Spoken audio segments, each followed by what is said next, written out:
الحمد لأهله والصلاة لأهلها أما بعد فأعوذ بالله من الشيطان الرجيم بسم الله الرحمن الرحيم استغفروا ربكم ثم توبوا إليه يرسل السماء عليكم مدرارا ويمددكم بأموال وبنين ويجعل لكم جنات ويجعل لكم أنهارا যার যে সমস্যা থাকে, যেহেতু চিকিৎসা বিষয়ে কথা বলতেছি, যার যে সমস্যা থাকে তার সমস্যার সমাধান করা যায় আমলের মাধ্যমে। আমলের মাধ্যমে আমাদের দুনিয়া আখিরাতের সমস্ত সমস্যার সমাধান যাতে আমরা করতে পারি সেজন্য আমরা আলোচনা করি। আমাদেরকে যাতে ডাক্তারের কাছে যেতে না হয়, যাতে কবিরাজের কাছে যেতে না হয়, যাতে কোনো চিকিৎসকের কাছে যেতে না হয়, আমরা যেন আমাদের সর্বোচ্চ সর্বোত্তম এবং সর্বশ্রেষ্ঠ চিকিৎসক আল্লাহর থেকে আমরা যেন চিকিৎসা নিতে পারি। কি পথে কি পদ্ধতিতে আমরা এই চিকিৎসাটা নিতে পারি সেই বিষয়গুলি আমরা আলোচনা করি। আমলের মাধ্যমে আল্লাহ তাআলার পক্ষ থেকে সব নেওয়া সম্ভব। ডাক্তারদের সবচেয়ে বড় ডাক্তার কে? আল্লাহ।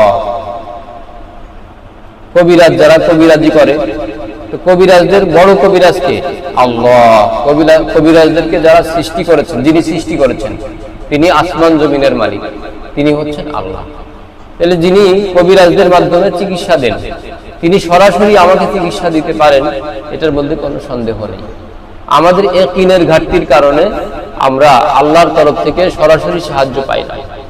এজন্য আল্লাহর তরফ থেকে যাতে সরাসরি আমি আদায় করতে পারি সুন্নাত তরিকা অবলম্বন করে, সেজন্য আমাদের এই আমলগুলো আমরা আলোচনা করি এবং এই আমলের মাধ্যমে আমিও নিজের সমস্যার সমাধান করতে চাই।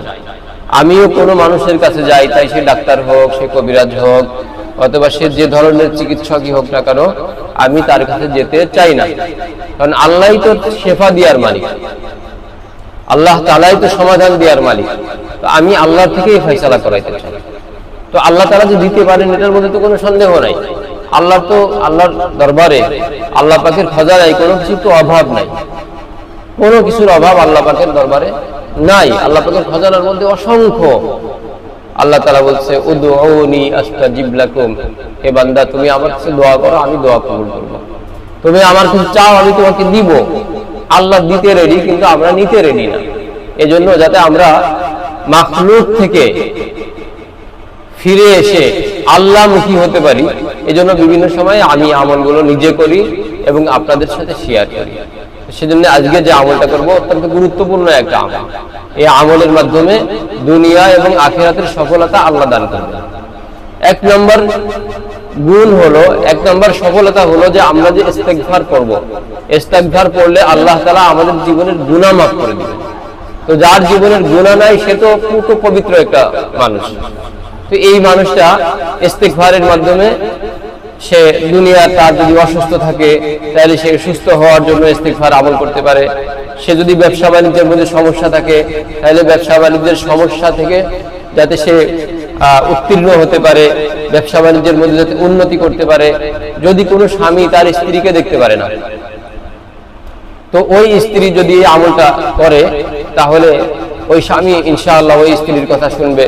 যদি কোনো স্ত্রী তার স্বামীর কথা শুনে না, তাহলে স্বামী যদি এই আমলটা করে তাহলে স্ত্রী তার কথা শুনবে।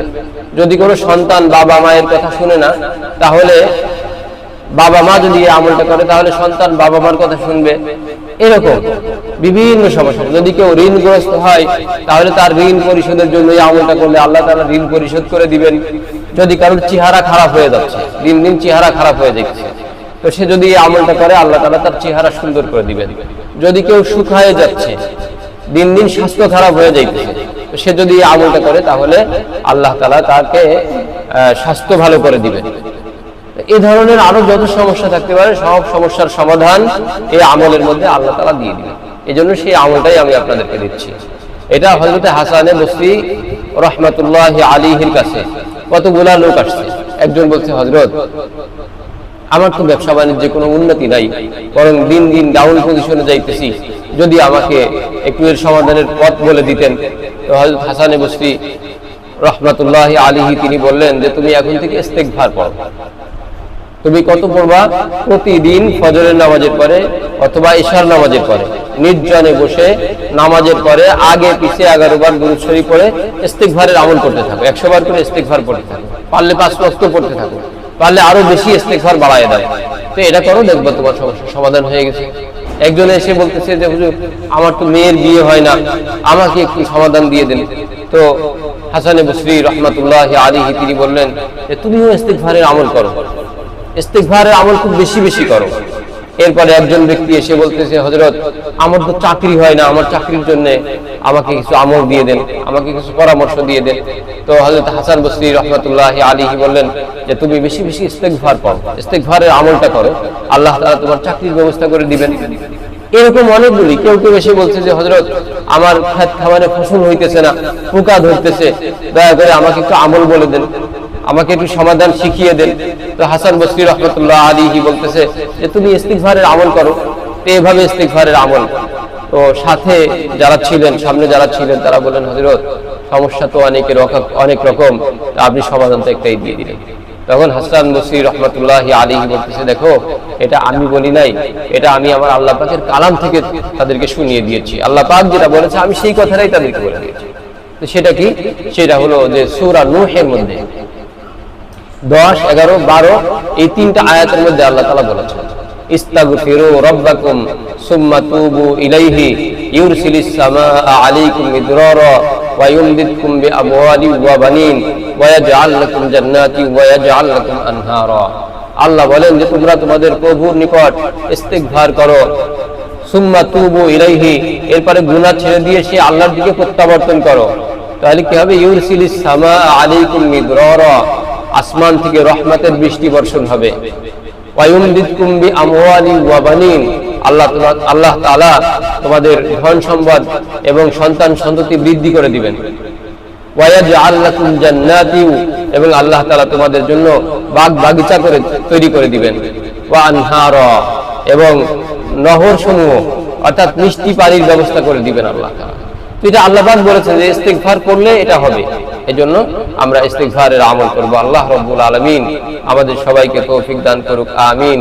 ওয়া আখিরু দাওয়ানা আলহামদুলিল্লাহি রাব্বিল